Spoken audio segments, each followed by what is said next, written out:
आज मैं Washington post और असदुद्दीन ओवैसी को जवाब दूंगा, जो सोचते हैं कि भारत मध्य पूर्व के बिना जीवित ही नहीं रह सकता, क्योंकि मध्य पूर्व के देश भारत को 90% तेल भेजते हैं। उन्हें लगता है कि मध्य पूर्व भारत को घुमा रहा है। ना, ऐसा है नहीं। स्थिति ठीक इसके विपरीत है। मैं आपको बताऊंगा। आपको पहले अपने भारतीय होने पर क्यों गर्व होना चाहिए। आइए देखते हैं, मध्य पूर्व के बड़े राष्ट्र कौन से हैं। पहले कतर को देखते हैं। कतर में करीब 6,000 भारतीय कंपनियां काम कर रही हैं और कतर को आईटी, इंफ्रास्ट्रक्चर, एनर्जी आदि में मदद कर रही हैं। 27 लाख की कुल आबादी में से 7 लाख की आबादी भारतीयों की है। कतर की अर्थव्यवस्था में भारतीयों का बहुत ही बड़ा योगदान है। भारतीय कंपनी फीफा विश्व कप के बुनियादी ढांचे का निर्माण कर रही है। कतर भारत को 1 लाख मीट्रिक टन गेहूं और 1.2 लाख मीट्रिक टन बासमती चावल का आयात करता है, जो उनकी खपत का लगभग 50% है। इसके अलावा 25,000 मीट्रिक टन सब्जियां लेता है भारत से। दूसरे देश कुवैत को देखिए। कुवैत की कुल आबादी 27 लाख है। इसमें से 10 लाख भारतीय हैं। 5.5 लाख भारतीय वहां पे सीए, इंजीनियर, डॉक्टर, नर्स आदि के रूप में काम करते हैं।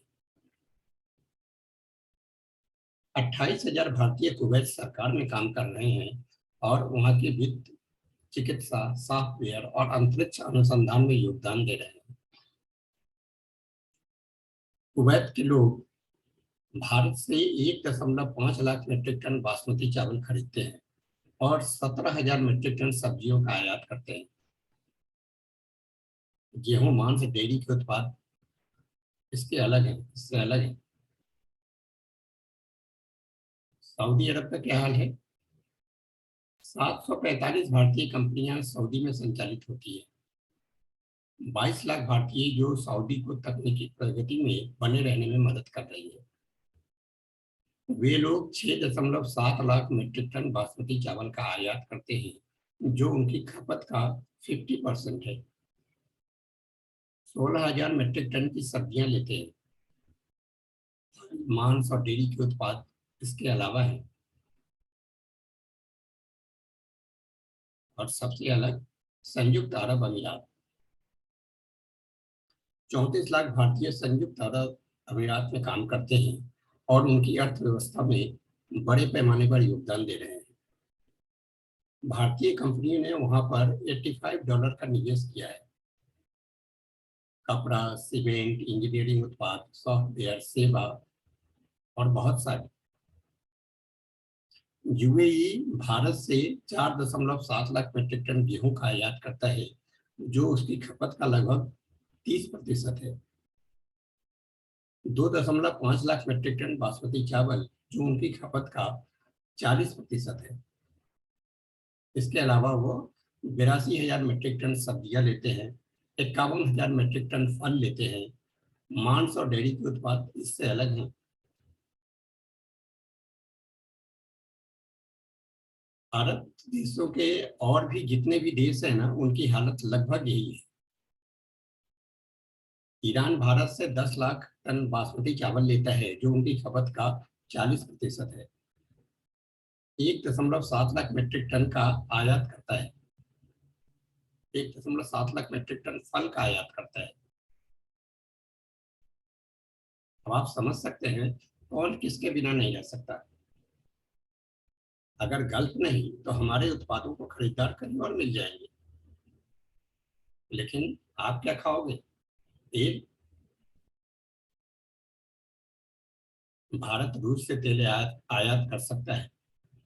88 मिलियन बैरल तेल हम पहले ही रूस से आयात कर चुके हैं। संभवतः रूस इस साल के अंत तक भारत की कुल तेल आवश्यकता का 30% पूरा कर देगा। इससे अलग आप एक बात और जान लें। लेकिन मध्य पूर्व हमारे बिना कैसे बचेगा। अगर उनके पास विकल्प होते तो उन्होंने बहुत पहले ही विकल्प चुन लिया होता। पेट्रोल मेक्सिको और रूस से मिलेगा, लेकिन मध्य पूर्व भारतीय दिमाग कैसे पैदा करेगा? तेल मस्तिष्क का दिमाग, तेल दिमाग उत्पन्न नहीं करता। पैसा लेबर जनरेट नहीं करता है। अरब दुनिया का आधा हिस्सा बासमती चावल की तलाश में होगा, जो केवल भारत ही पैदा करता है। वे बिरयानी कैसे पकाएंगे? इसलिए ये कहना कि Arab world is arm twisting India, ये बिल्कुल ही इलॉजिकल है। भारत अरब जगत के लिए जो कर रहा है उस पर मुझे गर्व है, इसलिए कमेंट करने से पहले एक बार सोच ले। हमने अमेरिका और यूरोप की नहीं सुनी तो आप कौन है? इससे अलग मैं एक बात और आपको बता दूं कि अब रूस ने भारत को अपने कई तेल और गैस क्षेत्र पर संयुक्त स्वामित्व ज्वाइंट ओनरशिप के तहत साझेदारी के लिए आमंत्रित किया है। मतलब भारत और रूस दोनों रूस के कई तेल क्षेत्र के स्वामी होंगे। आप इसके दूरगामी परिणाम देख सकते हैं। भारत भी आर्कटिक पर अपना दावा मजबूत कर सकता है। जहां हम पहले सिर्फ गल्फ में तेल के ग्राहक थे, अब रूस में अपना तेल का क्षेत्र होगा। ओएनजीसी के पास पहले से ही एक्सप्लोरेशन का राइट मिला हुआ है, जो रूस ने पहले ही उसको दिया हुआ है। भारत ने भविष्य के लिए तेल की जरूरतों को पूरा करने के लिए 80% सफलता हासिल कर ली है, वो भी ओनरशिप और हैवी डिस्काउंट के साथ। शायद आपको मालूम नहीं होगा कि गल्फ में अभी सिर्फ 30 से 40 साल तक का ही तेल बचा है, लेकिन रसिया इससे काफी बेहतर हालत में है। उसके पास जो तेल का भंडार है वो अगले 500-700 साल तक चलेगा। अब आप ही सोचिए कौन सा देश घाटे में रहने वाले हैं। समझ रहे हैं आप मेरी बात? Thank you.